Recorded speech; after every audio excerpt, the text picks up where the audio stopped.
নাঙ্গের আশা কইরা তোমার ভাতারের ভাত চাঙ্গে। এই কথাটার বোধহয় বাস্তব উদাহরণ বর্তমানে বাংলাদেশ ক্রিকেট দল। যে পাকিস্তান হচ্ছে গিয়ে এতদিন পর্যন্ত নাচালো, ভারত বয়কট করো, আমরাও করব, হ্যান ত্যান বিভিন্ন উস্কানি দিয়ে বাংলাদেশকে একটা গাতার মধ্যে নামাইছে। আজকে দেখলাম বাং পাকিদের বাপ ওয়াসিম আকরাম একটা ইন্টারভিউতে বলেছে যে বাংলাদেশ নির্বুদ্ধিতার পরিচয় দিয়েছে।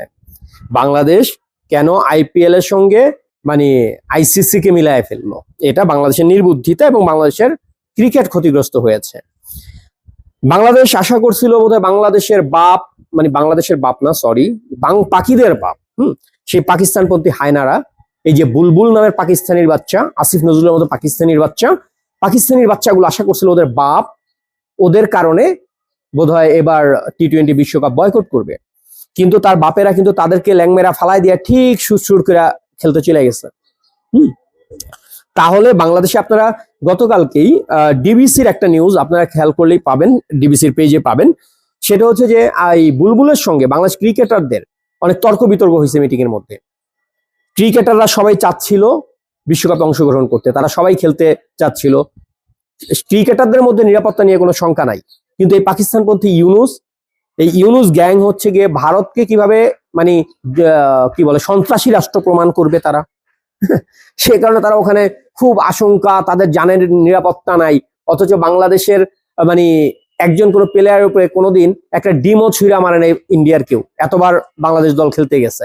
হ্যাঁ, ডিম যা মারে নাসিরুদ্দিন পাটোয়ারিকে মারে, বাংলাদেশ ক্রিকেট টিমকে কেউ ডিম মারতে যায়নি।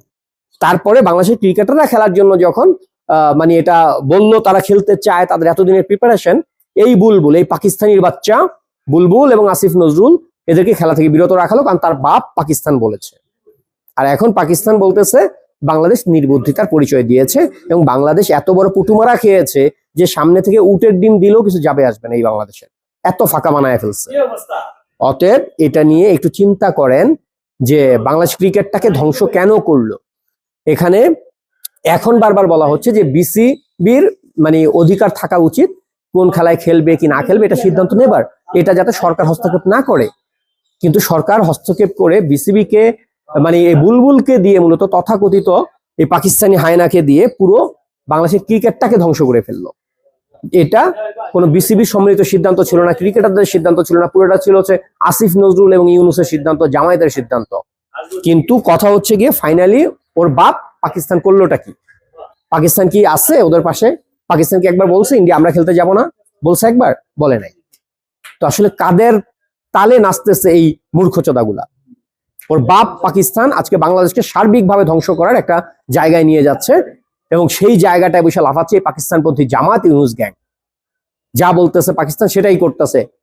দিন শেষে পাকিস্তান মানে ওই যে কি বলে যে আদাবত নিয়ে কোমর ভাঙ্গে, এই কোমর ভাঙ্গা অবস্থা ফালাই রেখা চলে গেছে বাপেরা। এখন বাপেরা তোর নামে বদনাম করতেছে যে তোরা মূর্খচোদা, যে কারণে এই কাজটা করছিস। তোর বাপ পাকিস্তান বলতেছে এখন বাংলাদেশের ক্রিকেটটার গো আমরা সারা মাঝখান দিয়া। ধন্যবাদ।